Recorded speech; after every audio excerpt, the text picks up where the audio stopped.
First time చాలా కాలం తర్వాత full election commission రావడం దాని తాలూకు సీరియస్నెస్ తెలియజేస్తూ ఉంది. ముఖ్యంగా ఆంధ్రప్రదేశ్ ఎన్నికలు చాలా ప్రజాస్వామ్యబద్ధంగా జరగాలి అని కేంద్రం ఎన్నికల సంఘం నిర్ణయం తీసుకున్నందువల్లే ఈ రోజున ఫుల్ ఎలక్షన్ కమిషన్ ఆంధ్రప్రదేశ్ విజయవాడలో రావడం జరిగింది. చంద్రబాబు గారు తెలుగుదేశం పార్టీ నుంచి 3 సార్లు ముఖ్యమంత్రిగా పనిచేశారు, ప్రతిపక్ష నాయకులుగా ఉన్నారు. ఆయన సుదీర్ఘమైన అనుభవంలో కూడా నేను ఎన్నిసార్లు ముఖ్యమంత్రిగా ఉన్నప్పుడు కూడా ఎలా జరిగినాయని చాలా బాగా వివరించారు. ఎంత ఫెయిర్ ఎలక్షన్ జరగడానికి ఆయన సాయశక్తులు ఎలా కృషి చేశారో చెప్పారు.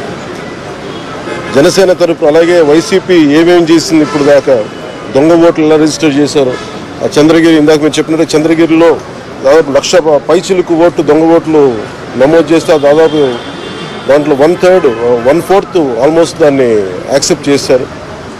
అలా ప్రతి చోట ప్రతి నియోజకవర్గంలో ప్రతి బూత్లో ఏ స్థాయిలో దొంగ ఓట్లు నమోదవుతున్నాయి, ఎలా తీసేయాలి, వీటి మీద చాలా స్పష్టంగా వివరించారు.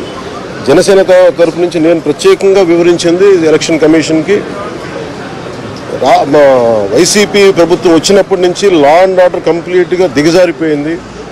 ఎవరైనా ప్రజాస్వామ్య హాని పొలిటికల్ పార్టీస్ కానీ వ్యక్తులు కానీ ప్రైవేట్ వ్యక్తులు కానీ వాళ్ళందరి మీద కేసులు ఎలా పడుతున్నాయి, కేసులు ఎలా చేస్తున్నాయి, ముఖ్యంగా బైండ్ ఓవర్ కేసులు ప్రత్యేకించి పొలిటికల్ పార్టీ టీడీపీ వారి మీద కానీ జనసేన కార్యకర్తల మీద కానీ ఇవన్నీ చాలా క్లియర్గా తెలియజెప్పడం జరిగింది వారికి.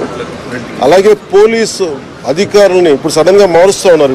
లాస్ట్ 2 నెలలుగా మార్చేస్తూ ఉన్నారు. మళ్ళీ ఎన్నికలు సంఘం వచ్చేటప్పటికి మళ్ళీ వాళ్ళకి కావాల్సిన అధికారులను తిరిగి అక్కడ వేయించుకునేలాగా తీసుకొచ్చిన ప్రణాళికలు చేస్తాం, అది కూడా బలంగా తెలియజేస్తాం.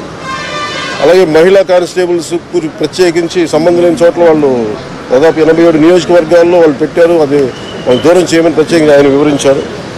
నేను ఇంకోటి ప్రత్యేకించి నేను చెప్పింది ఏంటంటే వాలంటీర్స్ అనేది విలేజ్ సచివాలయం అనేది ప్రత్యేకించి అది యాంటీ కాన్స్టిట్యూషనల్ బాడీ, వాళ్ళని దయచేసి ఎన్నికల సమయంలో వాళ్ళని ఉపయోగించొద్దని చెప్పి ప్రత్యేకించి విన్నవించాం. అలాగే మేము కోరుకుంది ఏంటంటే మీరు కనుక సంపూర్ణంగా దీని వైపు చూడకపోతే, దీని పారదర్శకత కన్నా దీని ఎలక్షన్ చేయకపోతే ఇక్కడ ప్రజాస్వామ్యం కూని అయిపోద్ది, ఇక్కడ హింస ఎక్కువైపోద్ది.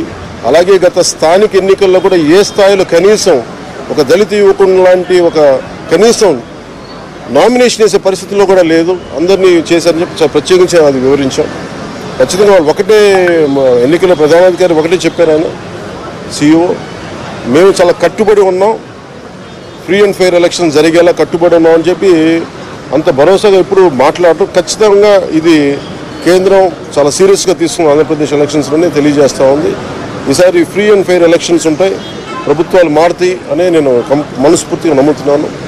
అలాగే ఈ పరిస్థితుల్లో కేంద్ర ఎన్నికల సంఘం ప్రధానాధికారులందరికీ కూడా ప్రత్యేక ధన్యవాదాలు